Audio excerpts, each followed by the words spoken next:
Hello there, class. I hope everybody is doing good today. Like we said at the beginning of the semester, that there are two kinds of online classes. We have the synchronous and the asynchronous. The synchronous is the one where we do the live face-to-face interaction, and the asynchronous is where I prepare some lessons for you and upload it on the platform, and then you go through it and follow the instruction. So for today, it's going to be asynchronously done. Okay. I need you to watch this video, which is going to constitute your lectures for the day, and follow all of the instructions therein. Let me say thanks to those who did the assignment. Okay, it was simple and to the point. There are, however, those who did not do the assignment, which is a normal thing. Okay, now all students follow instructions and do the assignment. So, I want us to look briefly at the evolution of human resource management. Evolution comes from the word evolve. When you talk about evolve, it means you transform from one stage to another stage over a period of time. When a baby is born, that baby is very tiny and all of that, and after 1 or 2 months, you see the baby gets big. But the baby begins to evolve. As time goes by, the baby starts to sit down by itself. That's a change. That's an evolvement. As time goes by, the baby begins to crawl. Okay, so it moves from one stage to stage, but it happens over a period of time as you progress.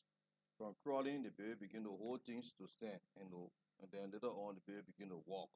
It doesn't stop there, the baby start to talk. And so we'll look at how human resource management evolved over the years. It started back as far as 18th century.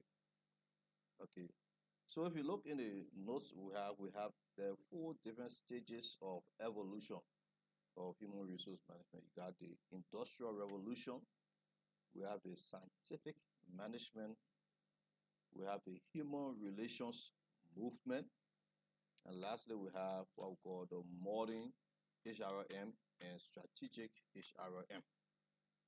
Those are the different stages of evolvement of human resource over the years. Now, let's start by talking about the Industrial Revolution. The Industrial Revolution, it started somewhere between the 18th and the 19th century. And that was a period in history of mankind where they introduced what they call mechanization.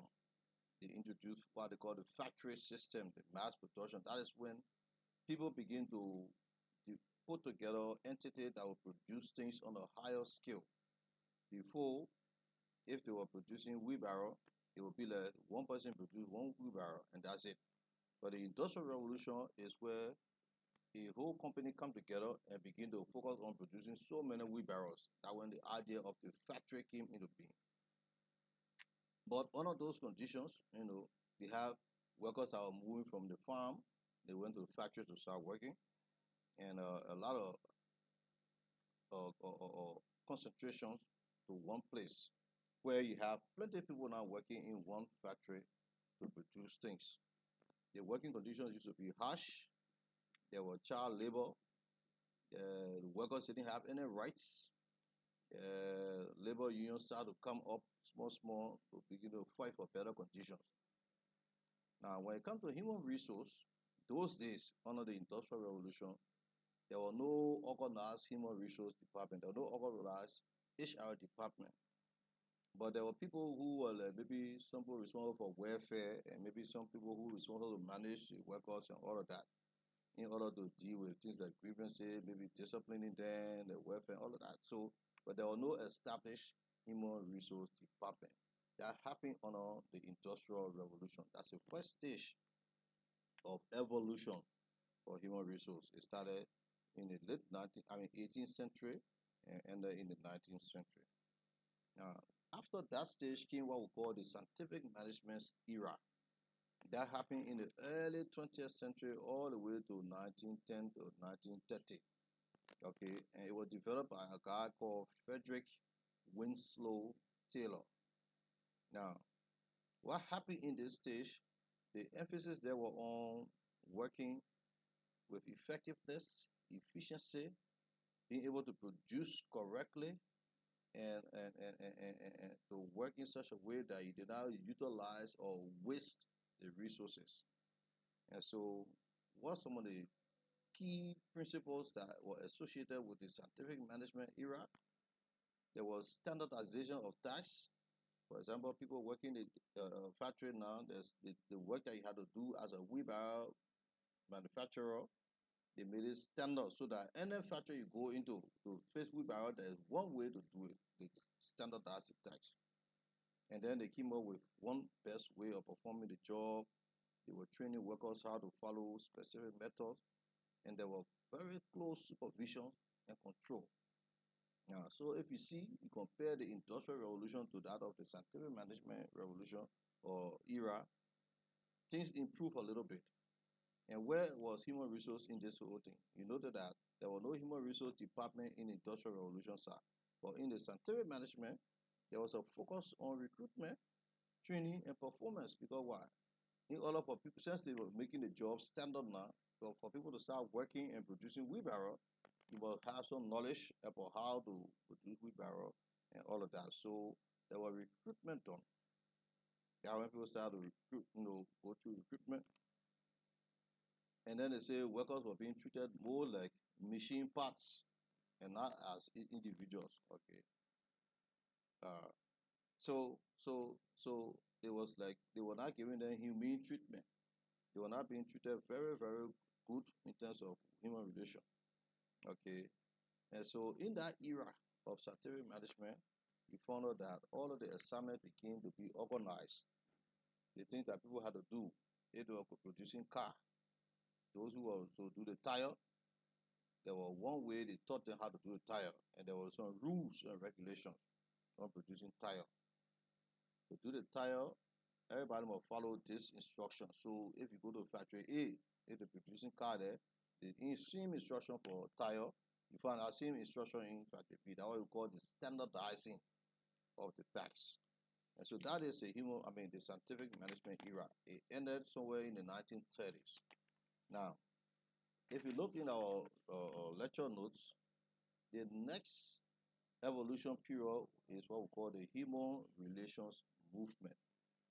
That happened between 1930s to 1950s, a 20-year period. Okay, they say it was sparked by what they call the Horton studies. All right, they say it was a period where they conducted a study and they found out that in this case, the workers, they begin to feel that they were valued, they begin to feel respected, and they begin to use them in decision-making purposes. Mind you, in the scientific management and the other one that the workers really didn't have much value. All right. And so in this era now, workers begin to feel that they were valued, respected, and they were included in making decisions as well. So they say there was a shift from a purely mechanistic view to social and psychological aspect of the work. What that means is that people begin to look at the worker now as a human being, as his entire self, his social self, as well as his professional self. Because the person can come to work, they have in a very bad mood and not able to work. All right. So it is incumbent upon the managers to make sure that you meet the needs of the workers, whether socially or professionally and all of that. So it was in this era it was happening. So where was the human resource at that time? They say it was this time where the human resource function began to focus on employee welfare. They started to do motivation, counseling them, making sure that they are participating, and management now begin to recognize the importance of human beings in productivity. That human beings are very important when it comes to producing whatever it is that your company or your factory was producing. And so that is the human relations movement. Now, it ran through from 1930s to the 1950s. Then the next one was the modern human resource management and the strategic human resource management. Let's look at the modern human resource management first. They say the time span is between the 60s and the 90s, from 1960s to 1990. This they say it happened after World War II, where there was expansion in the economy all over the world.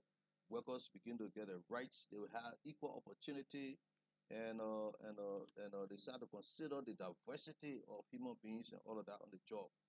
So at this time, the human resource now became a specialized department that had key functions and key roles.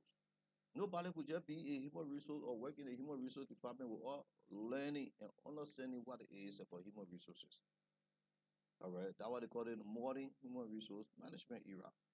And so they started to focus this time now on recruitment, selection, training, and development. That when those functions start coming up, remember those functions we talked about previously: compensation, benefits, or labor relations, compliance with law, performance appraisal system. Those were the things that came about under the modern human resource management. And why was the human resource department all this time in it?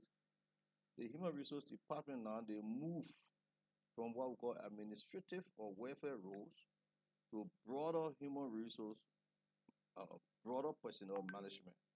Okay, and so they were recognizing human resources or the human beings or the workers as very important to the effectiveness of the organization. Yes, that's correct. Human beings were very important to the effectiveness of the organization. Unfortunately, the previous evolution period did not really value human beings as much as the modern human resource management value human beings. But it focuses on all of those different functions that we talk about: the recruitment, selection, compensation, training, development, etc., etc. That was the modern human resource management era. We said it ran from 1960s, from the 60s all the way to the 90s. Then came now what we call the strategic human resource management. That is from the 1990s up to present in the present day human resource approach. This is where we are. All right. You see, under this era, the strategic human resource management era, and we'll talk about that, as we go along. It sees the workers as a partner or strategic partner in achieving the goals of the organization. What they see is that in order for the organization to be successful, in order for AMU to expand in 5 years' time, they see the workers as a partner in that process. In order for beer factory to be able to open branches in Cape Town and Bapolu in 10 years' time, they will see the workers as partner in preparing for that vision. That is a strategic human resource management era. So the policies that were developed in the human resource management, they are policies that must be in line with the goals and the mission of the entity. All right. So what are some of the key characteristics that can be found in this strategic human resource management period?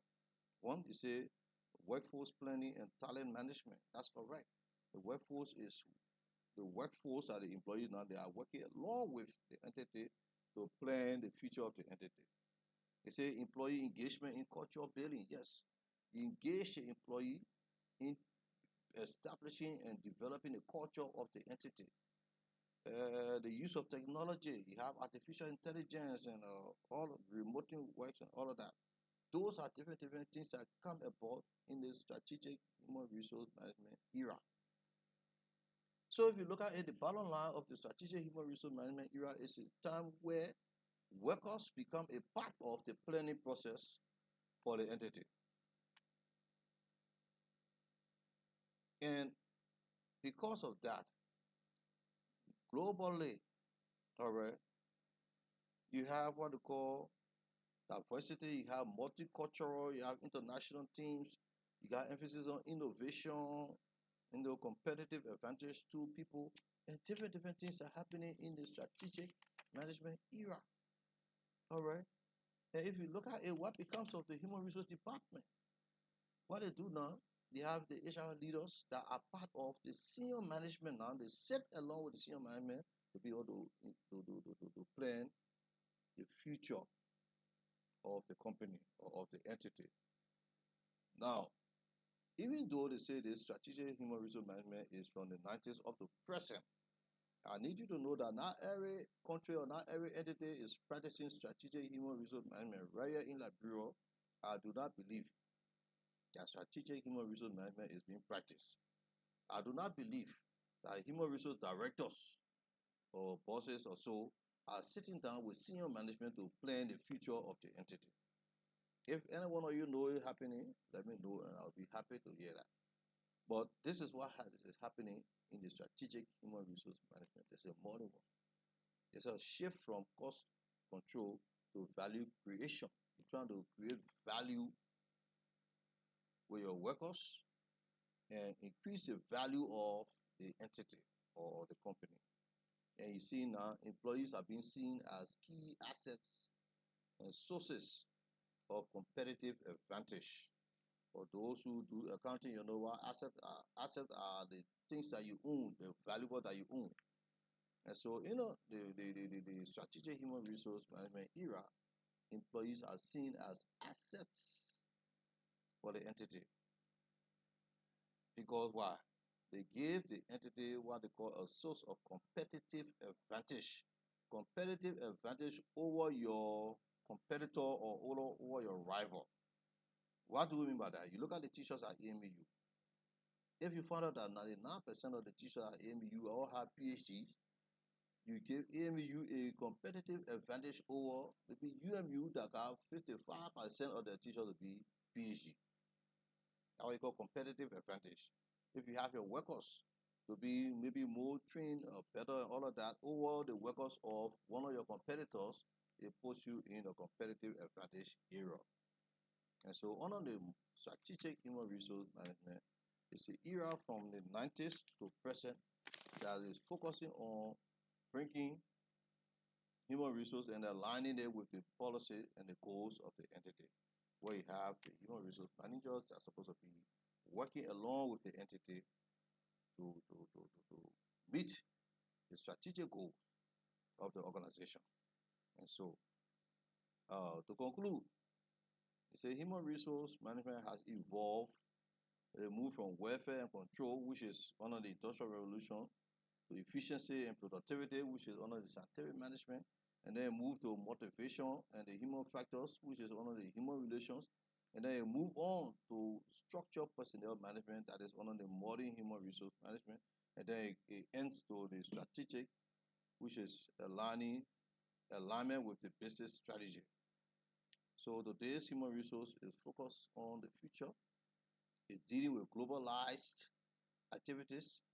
It's involving digital transformation, sustainability, and employee well-being. Those are the things that can be seen on today's human resource management.